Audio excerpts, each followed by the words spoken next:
Well, good morning, good afternoon, good evening. Wherever you are in the universe, it is Real Talk with Kathy. When I was writing in my notebook and I was trying to find key points to talk about on my YouTube channel, I forgot something very important. And the number one most important thing is to have a support system. You're not going to be able to do this alone. I mean, people have, but having friends, people to talk to, it's really important to help you through the process. Now, as I've come to understand, being somebody who's gone through it, the people you start off with as your support system isn't going to be the same people that you end with as you keep going through your journey. There are some people there to help you through the process of being the victim and helping you through that process, but they're not going to be the very same people that are going to help you as you're a survivor as you're growing. You're going to be more confident. You're going to have more self-esteem. I know these things because I have gone through it. I have started out, I had zero self-confidence. I was 85 pounds. Yes, 85 pounds.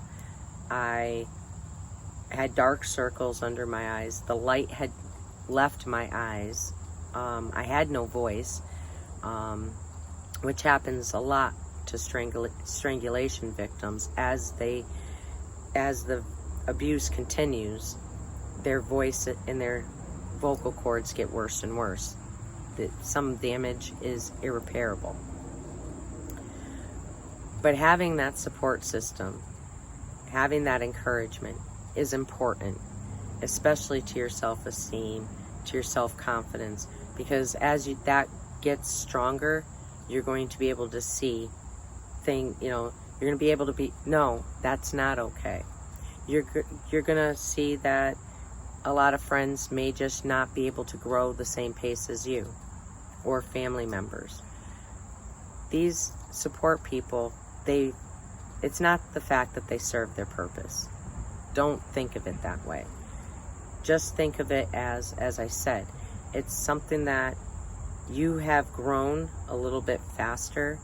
Maybe you've grown a little bit slower even than their speed. It's never about, they serve their purpose and toss it aside, because that's a very selfish thing and selfish way to look at it. There are some family members I don't talk to anymore, and they were there at a drop of a phone call, and I will always appreciate and love them for what they have done for me during that process, but their growth wasn't going the same speed as mine, and I couldn't stay stuck there. So as you're growing, you're going to notice that your support system changes, and that's fine too, because you're going to find that as your support system grows, your whole viewpoint on things grow. You're going to have a difference in opinion. You're going to be able to see things differently than you didn't before. You're going to learn new things. Sometimes you may want to even explore. I never thought the day would come where I'd explore the majority of the 50 states, but here I am. In 1 year, I've been to Ohio, Indiana, Illinois, Utah, Colorado, and Tennessee. I know. A year ago today, if you were to tell me that, I wouldn't have believed you. So many fascinating things can happen within a year. I have said before, and I'm going to say it again, the strongest, bravest step that you take is taking that step away from the abuse. Not accepting it, not condoning it. You take a step away. You might not think that it is, and you're going to see it as your weakest moment, but it's not. And a lot of people seem to forget that. Again, my stuff is non-gender specific, because males can go through that too. I can't, especially Gen X men, let's face it, Gen X men have been told and brought up and raised to put on your big boy pants and get over it. Walk it off. You're a man. Men don't think that way. And in all reality, they should. They should recognize that there are just some things that are not right. So, I just wanted to take some time and, let you guys know that it is important to have a support system. They're going to be the nearest, dearest people to your heart. And I'll be honest with you, some of them, they'll stay along with you through the entire process. I can tell you that. I do have some really, really good friends. And just let this be a note. It's the quality, not the quantity.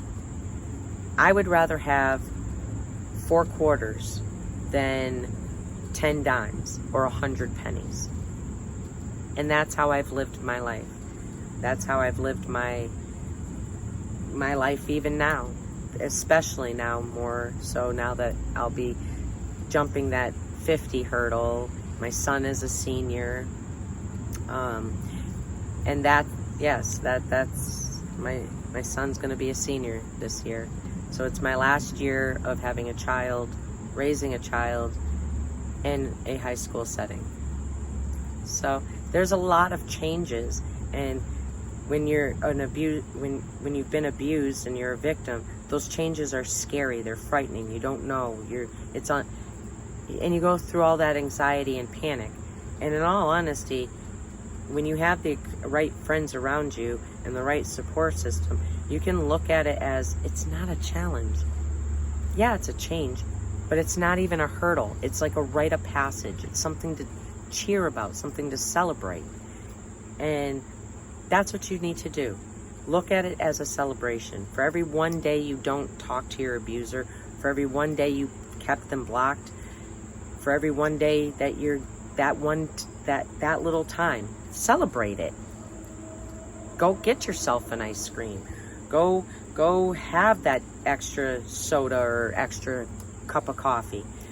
Do what makes you happy, because you have a right to celebrate that. Because you took that one little step that has now turned into actual foot walking away.